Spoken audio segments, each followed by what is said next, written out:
Bonjour à tous, c'est Tolo et bienvenue sur ce podcast où on parle de savoir ésotérique, occulte, religieux et de tous ces autres termes qui dépassent la pensée cartésienne et la science moderne et qui nous permettent d'approcher le monde d'une manière plus spirituelle et donc comprendre le pourquoi en un mot et le pourquoi en deux mots, soit l'origine et le but de l'humanité.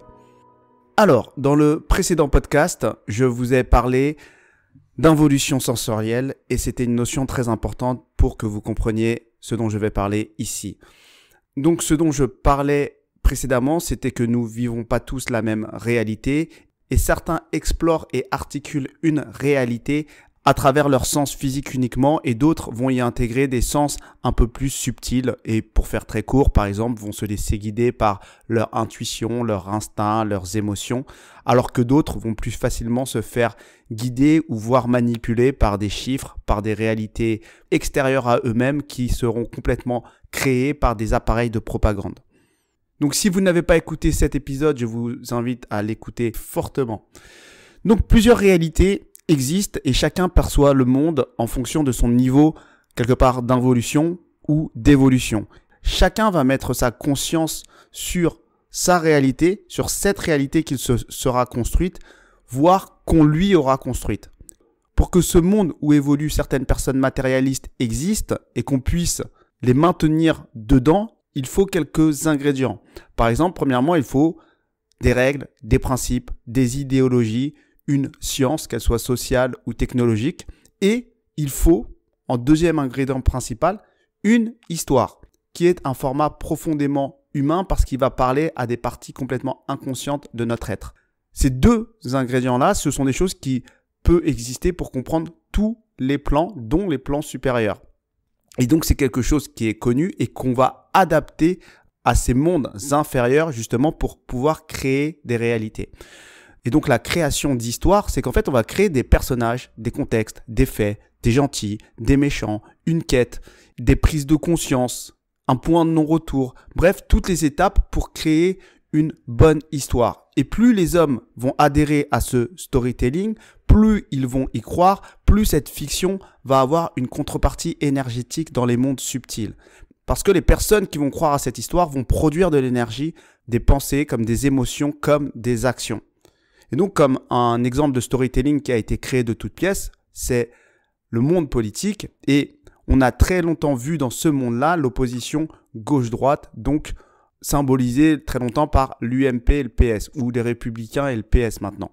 Et pour certains, c'est encore une réalité, puisqu'ils vont voter, donner leur consentement, ils vont s'embrouiller dans des repas de famille ou entre amis pour savoir qui a raison. Donc, on ne peut pas dire que c'est une fiction, c'est une réalité pour certains et à un certain niveau, ils vont alimenter ce voile. Donc, ce que j'appelle le voile, c'est une sorte de niveau de mensonge, de gros mensonge. Donc oui, il y a des voiles qui sont créés de toutes pièces par des personnes qui savent, donc qui connaissent l'envers du décor du monde politique dans l'exemple que j'ai pris et qui vont voir plus que connaître puisqu'ils vont presque le construire. Et à l'inverse, il y a des personnes, certains acteurs jouant dans cette fiction totalement créée par certains, qui vont participer à cette opposition gauche-droite, mais qui ne seront absolument pas conscients que tout ceci n'est qu'une fiction. Et ils vont réellement jouer avec sincérité parce qu'ils vont y croire comme celui qui est à table et qui se dispute avec sa famille va y croire. Donc, certaines personnes sont très sincères et elles sont instrumentalisées pour apporter quelque chose de très humain dans ce storytelling, de très vrai et qui va pouvoir résonner sur plusieurs plans chez les autres. Et en fait, on a vraiment besoin de ces personnes qui y croient parce qu'elles feront toujours mieux que des personnes qui savent que c'est faux ou qui y croient moins parce qu'on sait très bien, les larmes paraissent plus sincères quand on a vraiment envie de pleurer. Mais en coulisses, les producteurs, les scénaristes de toute cette fiction sont évidemment conscients que ce n'est qu'un cirque. Il n'y a ni bon ni mauvais dans ce monde politique. Il n'y a que des personnes qui jouent le rôle qu'on leur a attribué. Donc le premier ingrédient qu'est le storytelling, c'est de vous permettre d'entrer énergétiquement dans une nouvelle réalité qui aura été créée de toutes pièces. Ensuite, le deuxième ingrédient, donc, c'est finalement tout ce qui est mécanisme de cause à effet qui vont être soutenus par des sciences sociales ou des sciences un peu plus concrètes. Et cette réalité donc qu'on aura construite à travers un storytelling va devenir de plus en plus réelle parce que des penseurs, des intellectuels, des artistes vont venir construire des idéologies sur la base de cette nouvelle réalité qui s'est créée suite à une descente, suite à une involution sensorielle et spirituelle.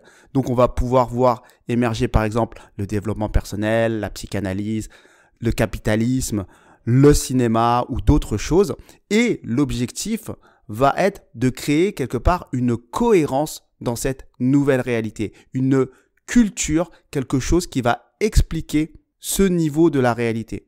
Et donc beaucoup de personnes vont voir dans tout ce qui est science ou création l'aspect évolution, alors qu'en réalité, dans le mouvement que l'on est en train de faire par rapport à certaines forces qui nous poussent à ce mouvement-là, ce n'est pas une évolution, c'est plutôt une involution sensorielle et spirituelle que l'on vit à travers le domaine de la science tel qu'il est utilisé, qu'elle soit sociale ou technologique. Donc, on recrée de nouveaux principes, on recrée une nouvelle réalité, celle où la matière, par exemple, a plus d'importance, celle où la volonté de l'ego a plus d'importance que votre propre signature énergétique originelle, celle où la science va surpasser les lois universelles divines. Et pour ça, il nous faut des personnes, des idéologues, des scientifiques, des intellectuels, des artistes convaincus pour repenser ce monde plus chaotique et quelque part apporter une structure à ce monde chaotique. Donc cet outil qu'est la science et l'art quelque part va nous permettre de nous maintenir nous-mêmes par la force de notre propre énergie et notamment l'énergie mentale inférieure et supérieure dans cette réalité en justifiant le storytelling qui aura été articulé par d'autres. Et donc ce qu'on fait, c'est qu'on va créer consciemment et inconsciemment cette notion d'opposition, de collaboration, de bien, de mal. On va concentrer notre attention, notre énergie sur cette réalité qui est voilée, qui n'est en fait pas la réalité. Et donc ces personnes qui croiront à cette histoire vont pouvoir explorer ce monde horizontalement, ils vont étudier ce niveau de réalité en long, en large, et ils pourraient passer leur vie à parler de ce niveau de réalité qui, pour certains initiés, n'est qu'une fiction et ils le savent. Et donc, ils vont passer leur vie à justifier cette alternance gauche-droite, les mesures, qu'est-ce qui nous a amené dans notre situation actuelle, pourquoi cette décision était une erreur, etc. Et des personnes font des carrières dessus et des personnes sont des militants, des fervents militants dans leur cause là. Et en réalité, ils jouent le scénario, le script de certains initiés qui les ont fait descendre dans une certaine réalité complètement créée de toutes pièces. Donc l'objectif de certains, c'est de vous garder dans ce niveau de conscience-là, dans ce niveau de réalité, dans ce niveau de perception, voire de vous faire descendre encore un peu plus en rajoutant plus de voiles possibles à cette réalité et donc plus de mensonges structurels pour que l'énergie que vous produisiez au quotidien, bien comme mal, n'altère pas leur plan, n'altère pas leur scénario. Parce qu'un acteur qui pense avoir du pouvoir car il change un mot dans le script ou il donne une nouvelle couleur à son personnage, il peut se sentir aussi libre qu'il veut. En réalité, il restera toujours sous le contrôle du scénariste ou du producteur. Le vrai premier réveil de cet acteur serait de comprendre quel est le but du film, de son personnage et de la programmation mentale et idéologique qu'il est en train de diffuser à travers ce film aux spectateurs plus ou moins jeunes. Et à partir de ce constat-là, il pourra décider s'il sort du casting ou non. Mais tant qu'il joue dans le film, il pourra se sentir aussi libre qu'il veut dans son jeu d'acteur. Il sera toujours soumis à la réalité supérieure qui est celle des producteurs et des scénaristes. Donc, l'objectif de tous, quelque part, c'est d'enlever les premiers voiles pour se réveiller des premiers gros mensonges structurels dans lesquels on nous a enfermés. Et ce réveil, il va s'accompagner forcément de la découverte d'une nouvelle grille de lecture supérieure. Et par exemple, si je reprends l'exemple de ma politique, on va comprendre qu'il existe par exemple des lobbies, de la corruption, ou qu'il existe une certaine connivence gauche-droite, et que des intérêts privés peuvent venir influencer nos chers élus qui votent parfois pour favoriser certains lobbies. Et donc, même si les médias en parlent à un certain niveau, on ne le comprend pas forcément ou on ne l'accepte pas forcément. On va justifier notre storytelling, par exemple, en disant que le système est juste, mais que nos élus sont pourris. Puis, on va avancer dans notre montée en niveau de conscience, de réflexion, d'information, et on va enlever un second voile et on va découvrir qu'il existe des sociétés discrètes dont les médias, pour le coup, ne parlent pas du tout, ou très peu. Et donc, dans ces sociétés discrètes, il peut y avoir des loges maçonniques où les journalistes et politiques qui s'écharpaient sur le plateau de télé vont dîner ensemble, vont coucher ensemble, etc., etc. Et donc, on accède encore une fois à une nouvelle réalité puisqu'on comprend d'un coup que cette étiquette gauche-droite, finalement, c'est peut-être les deux facettes d'une seule et même pièce. Et peut-être qu'en réalité, ils sont tous amis et qu'ils se retrouvent tous après des débats houleux sur les plateaux TV dans leur loge maçonnique. Donc forcément, la personne qui a accepté et compris ce niveau de lecture ne peut plus accepter cette réalité voilée que nous sert le système à travers un appareil de propagande médiatique. Et en réalité, quand il va avoir un débat, sa préoccupation principale va être de savoir à quelle loge les invités appartiennent-ils. Et non plus de savoir s'ils sont de gauche ou de droite ou autre. Et de la même manière, la personne qui croit encore à la réalité des médias ne pourra pas discuter avec les personnes qui se sont éveillées à une nouvelle réalité. Et il sera qualifié de complotiste. Parce que ça nécessite que ce système politique en lequel on a tous cru à un moment ou à un autre de notre vie est une fiction. Et donc, c'est forcément une désillusion que certains ne pourront pas accepter aussi facilement. Et le problème, c'est que quand on rentre dans ce process, on va enlever un premier voile, un deuxième voile, un troisième voile. Donc, quand je parle de voile, c'est des gros mensonges structurels. Et on va explorer certaines nouvelles réalités pour essayer de comprendre en long, en large, en travers et comprendre les nouveaux mécanismes de cause à effet, déconstruire des idéologies, comprendre pourquoi l'idéologie précédente n'était pas la bonne. Et souvent, on pense être débranché de la matrice parce qu'on voit enfin le monde tel qu'il est, sauf que malheureusement, il n'y a pas que 1, 2 ou 3 voiles. Il y a des dizaines, des centaines, voire des milliers de voiles à enlever comme celui-là. Parce que l'illusion a été tellement bien construite que quand vous pensez en être sorti, vous y êtes encore. Et si je reprends encore une fois la grille de lecture politique, après avoir découvert par exemple qu'il existe des réseaux discrets, on va forcément accuser la maçonnerie, on va forcément trouver de nouveaux acteurs pour justifier notre storytelling, qu'il y a des bons, des méchants, alors que ce n'est jamais aussi simple que les étiquettes qu'ils nous montrent. Parce que les réseaux discrets, donc les réseaux maçonniques, sont en réalité infiltrés et tous les maçons ne sont pas logés à la même enseigne, sans mauvais jeu de mots, bien sûr. Donc, l'erreur, c'est de croire que les nouveaux gentils, les nouveaux méchants, donc sont par exemple le petit peuple contre les méchants maçons, c'est la vraie réalité. Et en réalité, plus on avance, plus on se rend compte qu'il y a d'autres grilles de lecture. Une grille de lecture peut-être plus religieuse, et certains vont s'arrêter sur la grille de lecture religieuse en pensant que certaines religions sont meilleures que d'autres.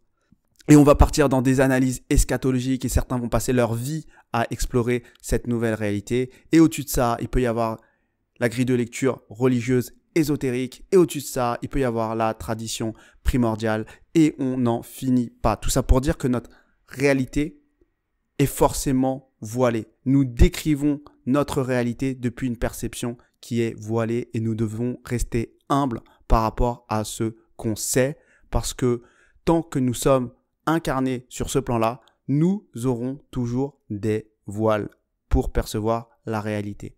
Et nous devons en être absolument conscients quand on lit, quand on écoute des personnes qui prennent la parole et qui exposent des propos. Ils parlent depuis leur réalité qui est voilée, moi compris. Donc, dans ce que je peux dire, aussi sincère que je puisse vouloir être, il y a forcément des mensonges à travers ce que j'essaye d'articuler parce que on nous a programmé différents voiles. Et donc, quelqu'un même à qui moi je peux parler, qui est éveillé à des réalités supérieures, entendra peut-être dans mon discours des raccourcis, des généralisations dont moi je ne suis pas encore conscient parce qu'il y a un niveau de réalité encore supérieur au mien. Et je vous le dis humblement, moi j'essaye de transmettre le plus justement de ce que je perçois, mais c'est un fait et chacun doit prendre cette responsabilité d'utiliser son discernement. Et donc, prendre le micro ou écrire et dévoiler des choses est une véritable responsabilité. Et c'est pour ça, quelque part, que je prends ces précautions-là, parce que c'est à chacun de discerner ce qui est juste pour lui par rapport à son niveau de conscience, parce qu'on a tous une sensibilité qui nous est propre et qui nous indique intuitivement les prochains voiles à lever. Et pour certains, ce sera difficile de lever certains voiles et pour d'autres, ce sera beaucoup plus facile et il n'y a pas de jugement à avoir là-dessus. Simplement, on doit se laisser guider par notre conscience.